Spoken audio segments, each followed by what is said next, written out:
Yesaya pasal 35.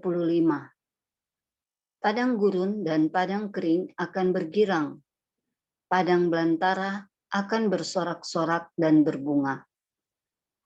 Seperti bunga mawar, ia akan berbunga lebat, akan bersorak-sorak, ya bersorak-sorak dan bersorak-sorai.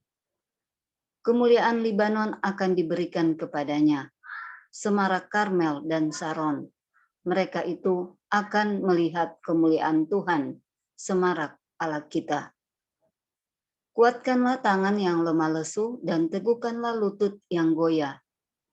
Katakanlah kepada orang-orang yang tawar hati, kuatkanlah hati, janganlah takut.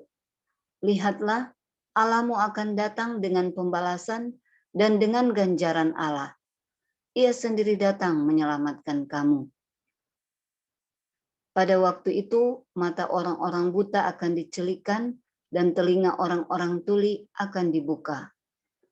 Pada waktu itu, orang lumpuh akan melompat seperti rusa, dan mulut orang bisu akan bersorak-sorai, sebab mata air memancar di padang gurun dan sungai di padang belantara. Tanah pasir yang hangat akan menjadi kolam, dan tanah kersang menjadi sumber-sumber air. Di tempat serigala berbaring akan tumbuh tebu dan pandan. Di situ akan ada jalan raya yang akan disebutkan Jalan Kudus. Orang yang tidak tahir tidak akan melintasinya, dan orang-orang pandir tidak akan mengembara di atasnya. Di situ tidak akan ada singa, binatang buas tidak akan menjalaninya, dan tidak akan terdapat di sana orang-orang yang diselamatkan akan berjalan di situ. Dan orang-orang yang dibebaskan Tuhan akan pulang dan masuk ke Sion dengan bersorak-sorai. Sedang sukacita abadi meliputi mereka. Kegirangan dan sukacita akan memenuhi mereka, kedukaan dan keluh kesah akan menjauh. Yesaya pasal 36. Maka dalam tahun ke-14, zaman Raja Hizkia, majulah Sanherib Raja Asyur, menyerang segala kota berkubu negeri Yehuda, lalu merebutnya. Raja Asyur mengutus juru minuman agung dari Lakis ke Yerusalem kepada Raja Hizkia, disertai suatu tentara yang besar. Ia mengambil tempat dekat saluran kolam atas di jalan raya pada padang tukang penatu.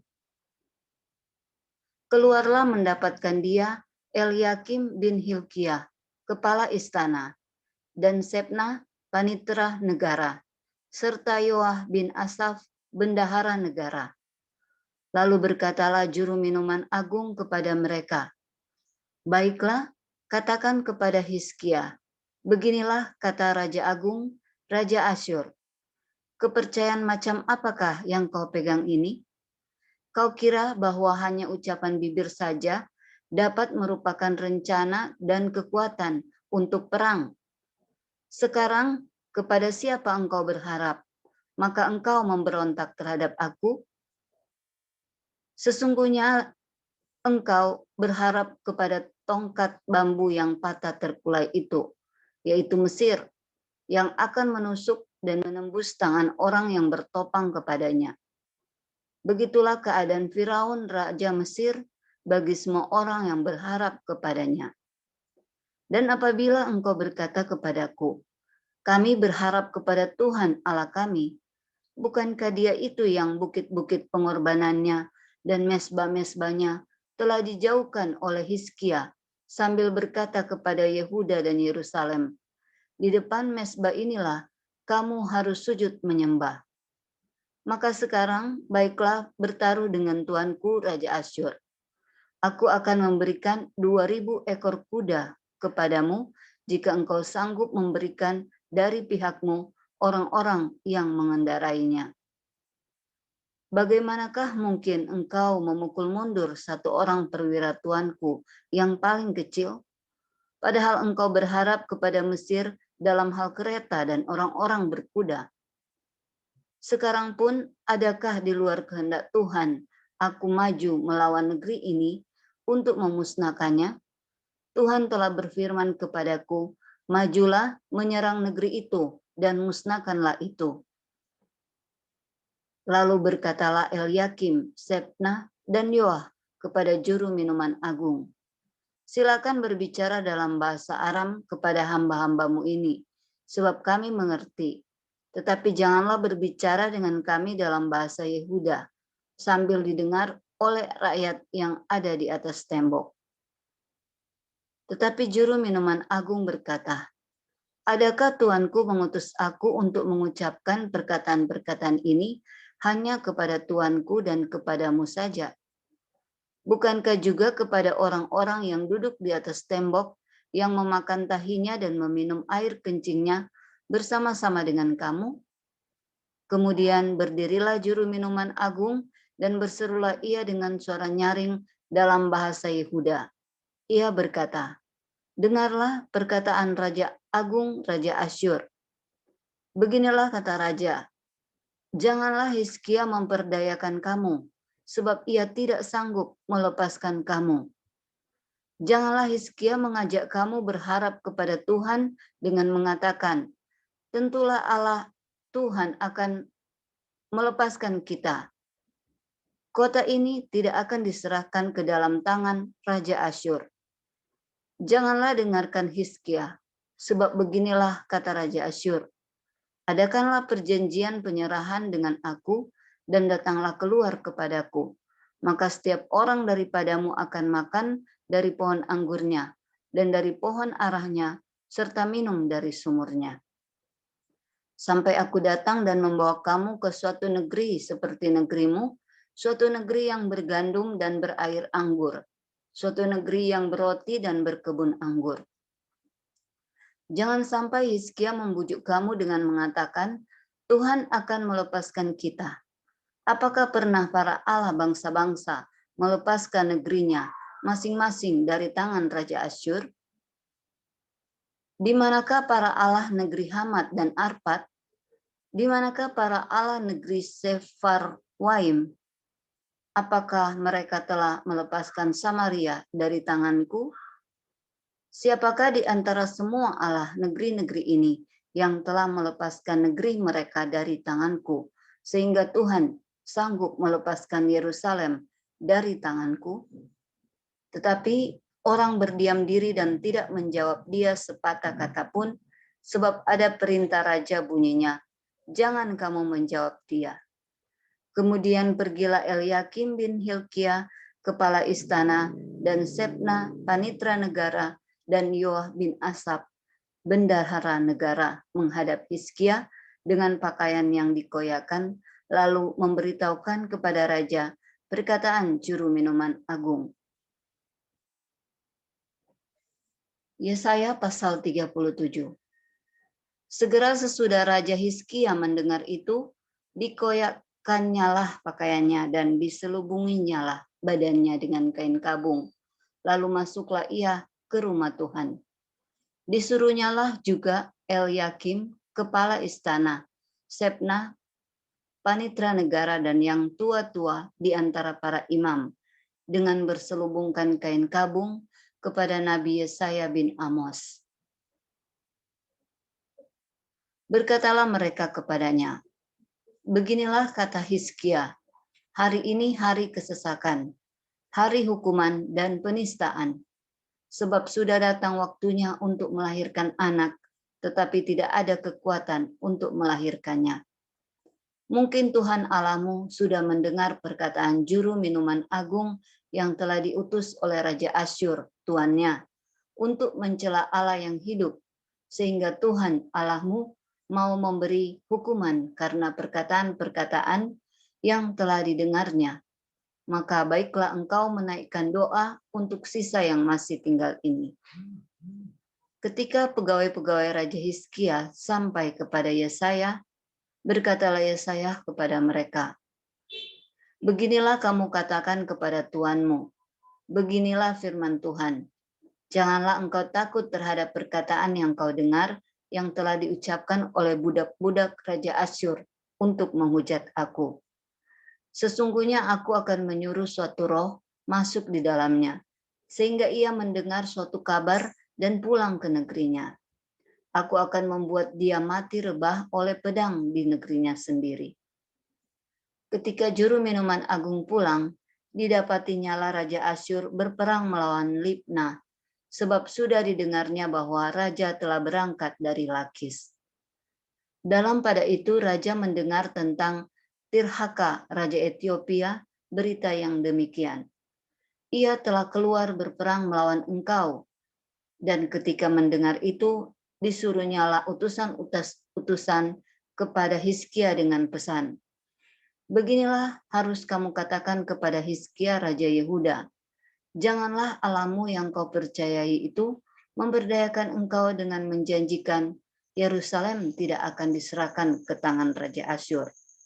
Sesungguhnya engkau ini telah mendengar tentang yang dilakukan raja-raja Asyur kepada segala negeri, yakni bahwa mereka telah menumpasnya. Masakan engkau ini akan dilepaskan? Sudahkah para Allah dari bangsa-bangsa yang telah dimusnahkan oleh nenek moyangku dapat melepaskan mereka, yakni Gosan, Haran, Resef, dan Bani Eden yang di Telasar? Di manakah raja negeri Hamat dan Arpad, raja kota Sefarwaim, raja negeri Hena dan Iwa? Hizkia menerima surat itu dari tangan para utusan, lalu membacanya. Kemudian pergilah ia ke rumah Tuhan dan membentangkan surat itu di hadapan Tuhan. Hizkia berdoa di hadapan Tuhan, katanya, "Ya Tuhan semesta alam, Allah Israel, yang bertahta di atas kerubim, hanya Engkau sendirilah Allah segala kerajaan di bumi. Engkaulah yang menjadikan langit dan bumi. Sendengkanlah telingamu ya Tuhan, dan dengarlah, bukalah matamu ya Tuhan, dan lihatlah. Dengarlah segala perkataan Sanherib yang telah dikirimnya untuk mencela Allah yang hidup. Ya Tuhan, memang raja-raja Asyur telah memusnahkan semua bangsa dan negeri-negeri mereka, dan menaruh para Allah mereka ke dalam api, sebab mereka bukanlah Allah, hanya buatan tangan manusia, kayu dan batu, sebab itu dapat dibinasakan orang. Maka sekarang, ya Tuhan, Allah kami, selamatkanlah kami dari tangannya, supaya segala kerajaan di bumi mengetahui bahwa hanya Engkau sendirilah Tuhan." Lalu Yesaya bin Amos menyuruh orang kepada Hizkia mengatakan, "Beginilah firman Tuhan Allah Israel tentang yang telah kau doakan kepadaku mengenai Sanherib Raja Asyur. Inilah firman yang telah diucapkan Tuhan mengenai dia. Anak darah, yaitu Putri Sion, telah menghina engkau, telah mengolok-ngolokkan engkau, dan Putri Yerusalem telah geleng-geleng kepala di belakangmu. Siapakah yang engkau celah dan engkau hujat? Terhadap siapakah engkau menyaringkan suaramu dan memandang dengan sombong-sombong? Terhadap yang Maha Kudus, Allah Israel. Dengan perantaraan hamba-hambamu, engkau telah mencela Tuhan. Dan engkau telah berkata, dengan banyaknya keretaku aku naik ke tempat-tempat tinggi di pegunungan, ke tempat yang paling jauh di gunung Libanon. Aku telah menebang pohon-pohon arasnya yang tinggi besar, pohon-pohon sanobarnya yang terpilih. Aku telah masuk ke tempat tinggi yang paling ujung, ke hutan pohon-pohonannya yang lebat. Aku ini telah menggali air dan telah minum air. Aku telah mengeringkan dengan telapak kakiku segala sungai di Mesir. Bukankah telah kau dengar bahwa aku telah menentukannya dari jauh hari dan telah merancangkannya dari zaman purbakala? Sekarang aku mewujudkannya, bahwa engkau membuat sunyi senyap kota-kota yang berkubu menjadi timbunan batu, sedang penduduknya yang tak berdaya menjadi terkejut dan malu. Mereka menjadi seperti tumbuh-tumbuhan di padang dan seperti rumput hijau, seperti rumput di atas soto atau gandum yang layu sebelum ia masak. Aku tahu jika engkau bangun atau duduk, jika keluar atau masuk, atau jika engkau mengamuk terhadap aku. Oleh karena engkau telah mengamuk terhadap aku dan kata-kata keangkuhanmu telah naik sampai ke telingaku, maka aku akan menaruh kelikirku pada hidungmu dan kekangku pada bibirmu, dan aku akan memulangkan engkau melalui jalan dari mana engkau datang. Dan inilah yang akan menjadi tanda bagimu, hai Hizkia. Dalam tahun ini orang makan apa yang tumbuh sendiri, dan dalam tahun yang kedua apa yang tumbuh dari tanaman yang pertama. Tetapi dalam tahun yang ketiga, menaburlah kamu, menuai, membuat kebun anggur, dan memakan buahnya. Dan orang-orang yang terluput di antara kaum Yehuda, yaitu orang-orang yang masih tertinggal, akan berakar pula ke bawah dan menghasilkan buah ke atas. Sebab dari Yerusalem akan keluar orang-orang yang tertinggal, dan dari Gunung Sion orang-orang yang terluput. Giat cemburu Tuhan semesta alam akan melakukan hal ini. Sebab itu beginilah firman Tuhan mengenai Raja Asyur. Ia tidak akan masuk ke kota ini dan tidak akan menembakkan panah ke sana. Juga ia tidak akan mendatanginya dengan perisai dan tidak akan menimbun tanah menjadi tembok untuk mengepungnya. Melalui jalan dari mana ia datang, ia akan pulang. Tetapi ke kota ini ia tidak akan masuk. Demikianlah firman Tuhan. Dan aku akan memagari kota ini untuk menyelamatkannya oleh karena aku dan oleh karena Daud hambaku. Keluarlah malaikat Tuhan, lalu dibunuhnyalah 185.000 orang di dalam perkemahan Asyur. Keesokan harinya pagi-pagi tampaklah semuanya bangkai orang-orang mati belaka. Sebab itu berangkatlah Sanherib Raja Asyur dan pulang, lalu tinggallah ia di Niniwe. Pada suatu kali ketika ia sujud menyembah di dalam kuil Niskro, Allahnya, maka Adramelek dan Sareser, anak-anaknya membunuh dia dengan pedang, dan mereka meloloskan diri ke tanah Ararat. Kemudian Esarhadon anaknya menjadi raja menggantikan dia.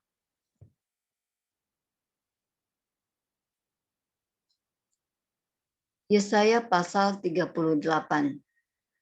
Pada hari-hari itu Hizkia jatuh sakit dan hampir mati.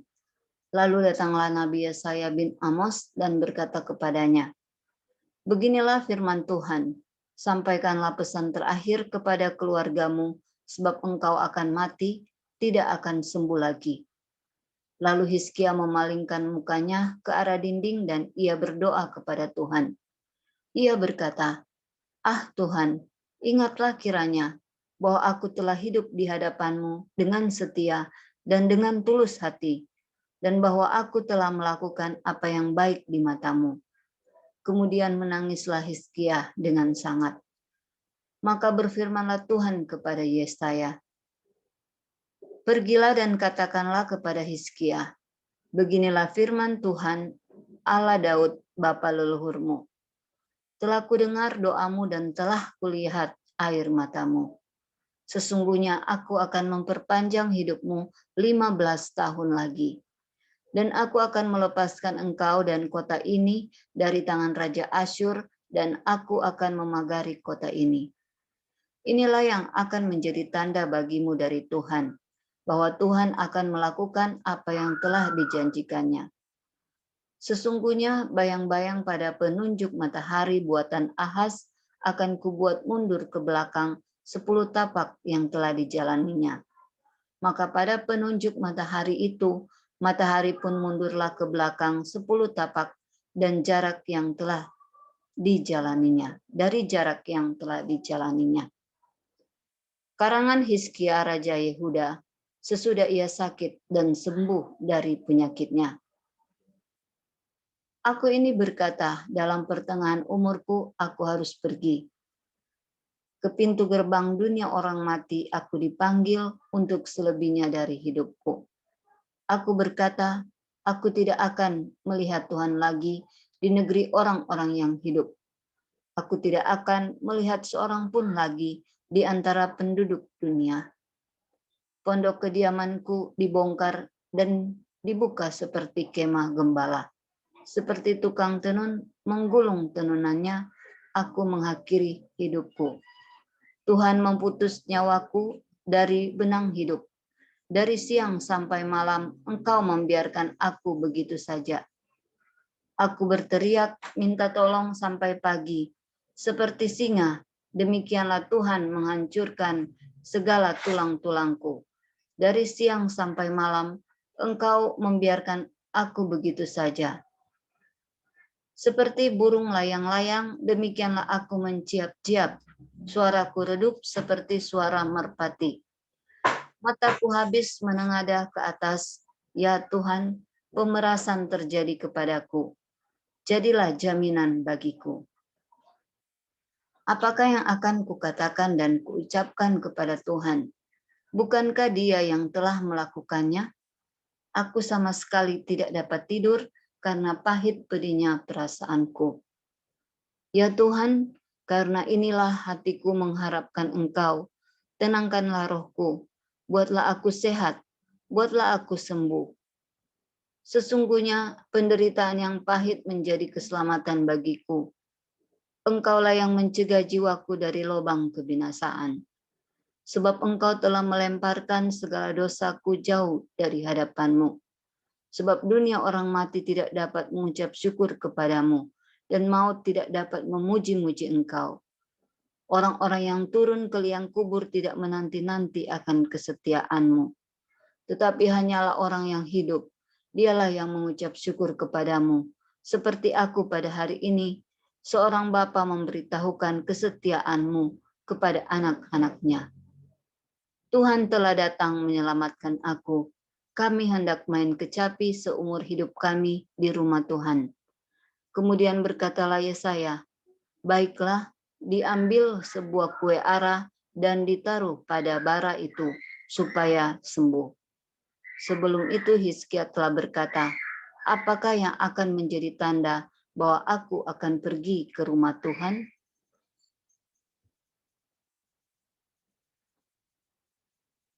Yesaya pasal 39. Pada waktu itu Merodak Baladan bin Baladan, Raja Babel, menyuruh orang membawa surat dan pemberian kepada Hizkia, sebab telah didengarnya bahwa Hizkia sakit tadinya dan sudah kuat kembali. Hizkia bersukacita atas kedatangan mereka, lalu diperlihatkannya kepada mereka gedung harta bendanya, emas dan perak, rempah-rempah dan minyak yang berharga, segenap gedung persenjataannya dan segala yang terdapat dalam perbendaraannya. Tidak ada barang yang tidak diperlihatkan Hizkia kepada mereka di istananya dan di seluruh daerah kekuasaannya. Kemudian datanglah Nabi Yesaya kepada Raja Hizkia dan bertanya kepadanya, apakah yang telah dikatakan orang-orang ini dan dari manakah mereka datang? Jawab Hizkia, mereka datang dari negeri yang jauh, dari Babel. Lalu tanyanya lagi, apakah yang telah dilihat mereka di istanamu? Jawab Hizkia, semua yang ada di istanaku telah mereka lihat. Tidak ada barang yang tidak kuperlihatkan kepada mereka di perbendaharaanku. Lalu Yesaya berkata kepada Hizkia, dengarkanlah firman Tuhan semesta alam. Sesungguhnya suatu masa akan datang bahwa segala yang ada dalam istanamu dan yang disimpan oleh nenek moyangmu sampai hari ini akan diangkut ke Babel. Tidak ada barang yang akan ditinggalkan. Demikianlah firman Tuhan. Dan dari keturunanmu yang akan kau peroleh akan diambil orang untuk menjadi sida-sida di istana Raja Babel. Hizkia menjawab kepada Yesaya, sungguh baik firman Tuhan yang engkau ucapkan itu. Tetapi pikirnya, asal ada damai dan keamanan seumur hidupku.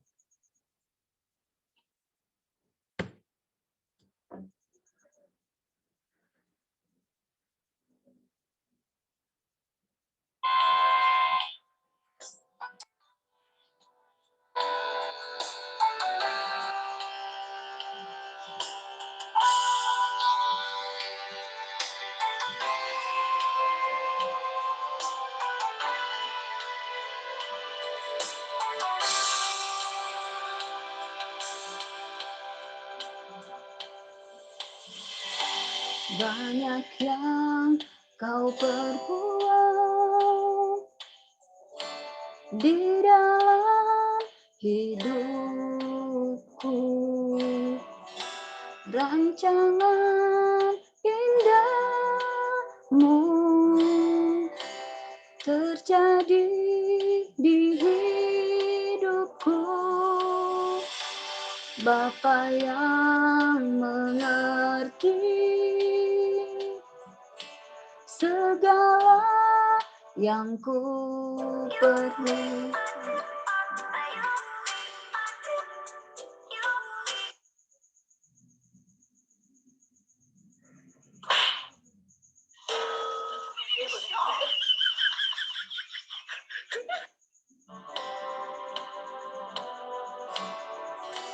Kasih-Mu sempurna, nyata dalam hidupku. Ku bersyukur Bapa, ku bersyukur Tuhan, buat kasih setiamu di dalam hidupku. Ku bersyukur, ku bersyukur Bapa, ku bersyukur Tuhan, buat kasih setiamu di dalam hidupku. Ku bersyukur Tuhan.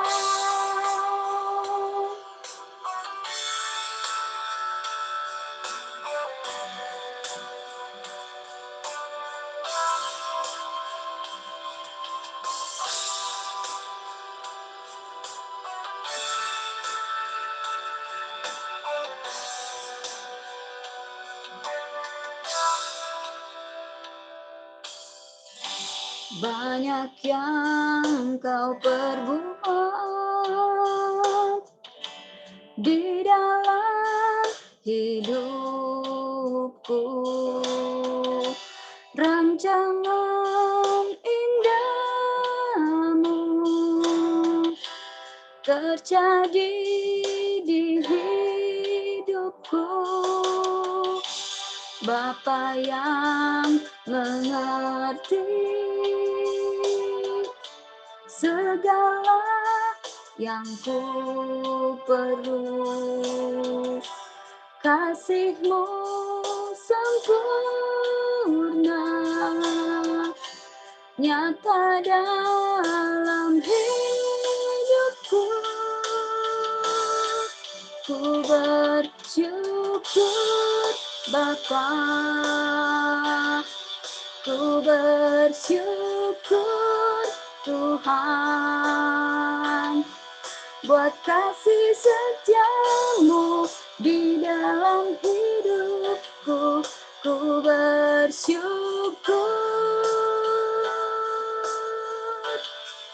ku bersyukur Bapa, ku bersyukur Tuhan, buat kasih setiamu di dalam hidupku. Ku bersyukur Tuhan.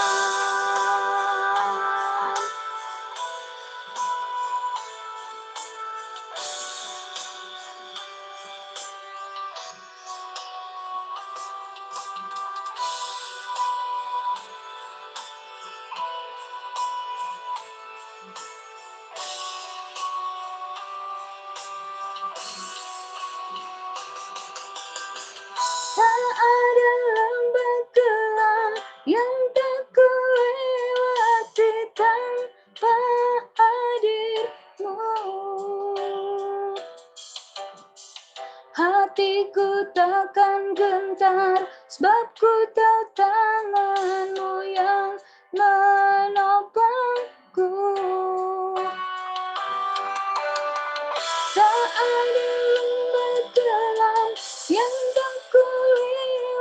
sukacita hadirmu. Hatiku takkan gentar, sebab ku tahu tanganmu yang menopangku.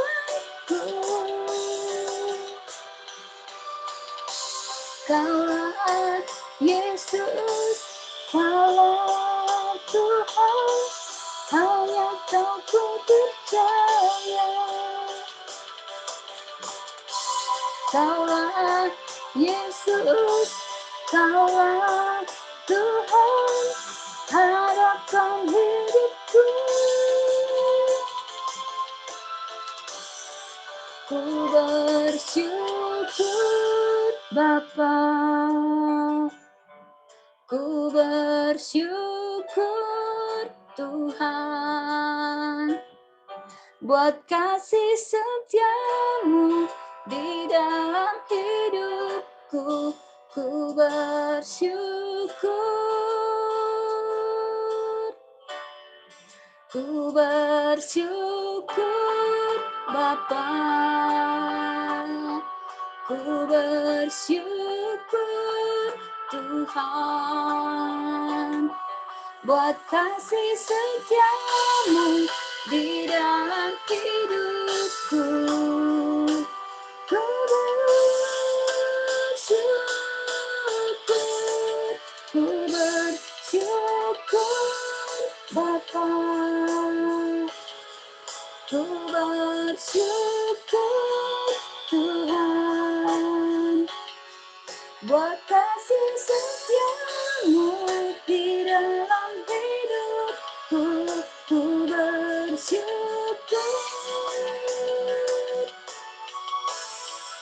ku bersyukur Bapa, ku bersyukur Tuhan, buat kasih setiamu di dalam hidupku.